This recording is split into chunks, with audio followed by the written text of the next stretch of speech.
Եվրոմիություն դիմում գրելու հետ կապված։ Այո, մի տարի առաջ մի քիչ ավելի առաջ վարչապետի հետ քննարկման ժամանակ ինքը առաջարկել էր, որ մենք դիմենք Եվրոմիության տեխնացուի կարգավիճակով,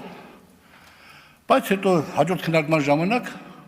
նրանք ովքեր ընդհանրապես կողմ էին Եվրոմիություն գնալու հետ, իրենք էլ ասեցին, որ ժամանակավրեպ է, որովհետև կան հարցեր։ Այսօր այդ հարցերը ավելի խորն են ու վտանգավոր, քան այն ժամանակ։ Բայց հիմա մենք այս երկրորդ հնչեցման բնորոշիկ այդ օրենքը, եւ սա ես նորից եմ ասում, պարոն վարչապետը թիմին կանգնեցրեց փաստի առաջ։ Վաղը չեմ մյուս օրը մի պահի ինքը կասի դե արդեն դիմում ենք Եվրոմիություն, իսկ ես չեմ կարող ես նորից եմ ասում, ես երբեք չեմ հավակնել, որ ես ամենաճիշտ տեսակետ ունեմ, այդ ձևով չեն գնում Եվրոմիություն, մենք հարաշատ հեռու ենք դրանից, եւ հետեւաբար այդ հանգամանքների բերումով այդ ճնշումները դա նաեւ դարձնում են պայմանավորված